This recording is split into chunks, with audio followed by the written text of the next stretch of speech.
Hello बच्चे, welcome to back my channel.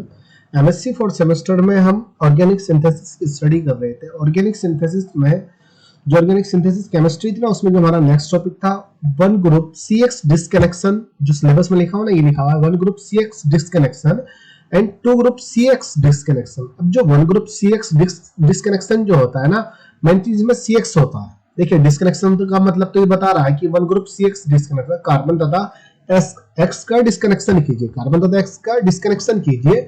लेकिन जो एक्स होता है यहाँ पे, एक्स क्या होता है? Halogen compound. हेलोजन नहीं होता है एक्स यहाँ पे। एक्स यहाँ पे हेटेरो एटम होता है। एक्स क्या होता है यहाँ पे? हेटेरो एटम होता है। जो आपकी फर्स्ट यूनिट है ना, डिस्कनेक्शन अप्रोच, डिस्कनेक्शन अप्रोच में जब ये वाला जो टॉपिक आता है ना, 1C डिस्कनेक्शन, तो एक्स यहाँ पे हेटेरो एटम होता है। तो इसको ये वाला जो क्वेश्चन है इसको इस तरीके से क्या सकता है, one group carbon single bond hetero atom disconnection, carbon single bond hetero atom disconnection, या one group C single bond S disconnection. Hetero atom क्या होते हैं? ऑक्सीजन हेटेरो एटम होता है, नाइट्रोजन हेटेरो एटम होता है और सल्फर हेटेरो एटम होता है। Oxygen, nitrogen, sulphur, bromine. Bromine तो हेलोजन आ जाता है, लेकिन वो भी हेटेरो एटम की तरह। हेटेरो एटम तीन, ऑक्सीजन, नाइट्रोजन, सल्फर होते हैं। तो कार्बन के साथ नाइट्रोजन भी हो सकती है, कार्बन के साथ सल्फर भी हो सकती है, कार्बन के साथ ऑक्सीजन भी हो सकती है। तो उसको one group carbon single bond nitrogen disconnection, तो वो भी यही है कि कार्बन एक्स डिस्कनेक्शन। उसका मतलब भी क्या होगा? Carbon x disconnection. एक्स क्या है? हेटेरो एटम है। अब two group C X disconnection, यहाँ पे भी वही चीज है कि एक्स क्या है? एक्स हेटेरो एटम को रिप्रेजेंट कर रहा है। टू ग्रुप का मतलब वो बोल रहा है कि कार्बन के साथ कोई दो हेटेरो एटम प्रेजेंट है। इसमें बोल रहा है one group C X disconnection में बोल रहा है कार्बन के साथ एक ग्रुप हेटेरो एटम प्रेजेंट है, उन दोनों का डिस्कनेक्शन हमें कराना है।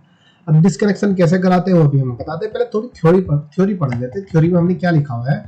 थ्योरी में हमने वही लिखा हुआ है कि जो कार्बन सी एक्स डिस्कनेक्शन जो होता है ना, carbon x disconnection approach carbon x disconnection approach उन कंपाउंड के लिए एप्लीकेबल होता है जिसमें कार्बन हेटेरो एटम के साथ बॉन्डेड होता है। कार्बन एक्स के साथ बॉन्डेड होता है। कार्बन एक्स के साथ बॉन्डेड मतलब एक्स क्या है? Hetero atom. तो हम बोल सकते हैं कार्बन हेटेरो एटम के साथ बॉन्डेड होता है। उन्हीं कंपाउंड के लिए सीएक्स डिस्कनेक्शन अप्रोच एप्लीकेबल होता है। ये चीज हमने तो थ्योरी में यहाँ पे लिखी हुई है। Carbon CX disconnection approach is applicable in those compound in which carbon atom directly attached with any heteroatom like C single bond and C single bond or C single bond, Br C single bond and C single bond S। यहाँ पे S भी लगा दीजिए। C single bond methoxy, oxygen के साथ attach है ना carbon, तो वो भी हेटेरोएटम होगा, etc। ठीक है ना। सिक्स डिस्कनेक्शन अप्रोच किन कंपाउंड के लिए एप्लीकेबल है? जिसमें in those compound in which carbon atom directly attach with heteroatom. वहीं दूसरा पॉइंट कहता है this type of disconnection is called one carbon single bond X disconnection. ये कह रहा है कि इस टाइप के डिस्कनेक्शन को ही हम सीएक्स डिस्कनेक्शन कहते हैं। किसे? जिसमें कंपाउंड में हेटेरोएटम प्रेजेंट होता है, कार्बन से डायरेक्टली अटैच होता है, हेटेरोएटम डायरेक्टली अटैच होता है। इस टाइप के डिस्कनेक्शन को ही हम डिस्कनेक्शन सीएक्स डिस्कनेक्शन कहते हैं। This type of disconnection is called one CX disconnection. तो एक मेन पॉइंट यहाँ पे लिखा हुआ है इसमें कि main point mostly so that this type of disconnection in ester amide ether sulphide. उसने कहा कि जो मोस्टली इस टाइप का जो सीएक्स डिस्कनेक्शन जो होता है, C single bond X disconnection जो होता है, या आप कह सकते हैं C single bond heteroatom disconnection जो होता है, मोस्टली एस्टर में देखने को मिलेगा आपको। एस्टर बोले तो CO COO CH3 CH3 ester में देखने को मिलेगा, एमाइड में देखने को मिल सकता है, ईथर में देखने को मिल सकता है, सल्फाइड में भी देखने को मिल सकता है आपको। जो सीएक्स डिस्कनेक्शन होता है, सीएक्स डिस्कनेक्शन भी देखने को सल्फाइड एमाइड इस एस्टर में मिलेगा। और जो टू ग्रुप डिस्कनेक्शन दिखा रहा है ना, वो भी एमाइड सल्फर एस्टर में, क्योंकि एस्टर क्या होता है? ऑक्सीजन से एमाइड, नाइट्रोजन से ईथर, ऑक्सीजन से सल्फाइड, सल्फाइड सल्फर से होता है। सल्फर भी हेटेरोएटम होता है, नाइट्रोजन भी हेटेरोएटम होता है, ऑक्सीजन भी हेटेरोएटम होता है। तो टाइप ऑफ सीएक्स डिस्कनेक्शन। अब टाइप ऑफ सीएक्स डिस्कनेक्शन की अगर हम बात करें, टाइप ऑफ सीएक्स डिस्कनेक्शन, यहाँ पे CX disconnection, type of CX disconnection ना लिखे, हम जस्ट ये लिखते हैं सीएक्स डिस्कनेक्शन। यहाँ जब सीएक्स डिस्कनेक्शन करते हैं हम, इधर टू टाइप के सीएक्स डिस्कनेक्शन होते हैं। जब कोई भी कार्बन का हेटेरोएटम के साथ डिस्कनेक्ट किया जाता है, कार्बन को हेटेरोएटम से डिस्कनेक्ट किया जाता है या हेटेरोएटम को कार्बन से डिस्कनेक्ट किया जाता है, तो जिसकी वजह से हमें सिंथेस मिलते हैं जिनको हम नॉर्मली ट्रांजिशन स्टेट कहते हैं ना, नॉर्मली इंटरमीडिएट कंपाउंड जिसमें नेगेटिव पॉजिटिव चार्ज होता है। ये रिएक्शन इस तरीके से पॉसिबल हुई है। लेकिन वहीं हम जो डिस्कनेक्शन अप्रोच की स्टडी जब करते हैं उनमें जो बीच के जो कंपाउंड बनते हैं, जो ट्रांजिशन स्टेट जो होती है, जो इंटरमीडिएट कंपाउंड होता है, उसको हम सिंथेस कहते हैं, जिसकी वजह से कार्बोकैटायन बन सकता है, हेटेरोएटम एनायन बन सकता है। जब ये कैटायन होता है किसी एनायन के साथ रिएक्ट करता है, एनायन किसी कैटायन के साथ। यहाँ पे हमने कैटायन के साथ Y और X के साथ H लगा दिया। Y क्या है यहाँ पे? Y नेगेटिव एटम है, जैसे ब्रोमीन, क्लोरीन, आयोडीन। वहीं अगर हम बात करें CX डिस्कनेक्शन, दूसरे टाइप की CX डिस्कनेक्शन की, जब कार्बन तथा हेटेरोएटम के बीच में डिस्कनेक्ट किया जाता है, X क्या है? हेटेरोएटम है, okay.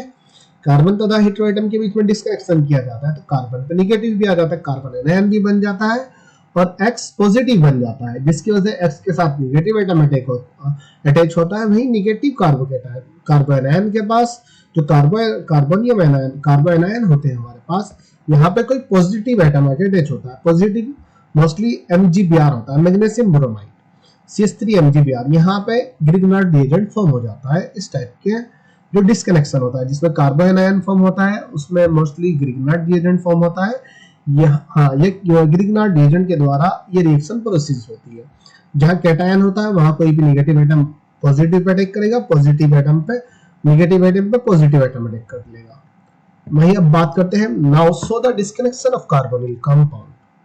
Now show the disconnection in carbonyl compound ester, alcohol, ether, alkyl halide, etc। उसने कहा कि अब जो CX डिस्कनेक्शन होता है हमारा, one group CX disconnection and two group CX disconnection को हम कार्बोनिल कंपाउंड में दिखाते हैं, एस्टर में दिखाते हैं, अल्कोहल में दिखाते हैं, ईथर में दिखाते हैं, एल्किल हैलाइड में दिखाते हैं। अब हम आगे एग्जांपल ले लेते हैं। Disconnection approach of carbonyl compound, ये आप कह सकते हो, यहाँ लिखिए कि disconnection approach of carbonyl compound क्या था? One group CX disconnection of carbonyl compound. One group C single bond X CX of carbonyl compound.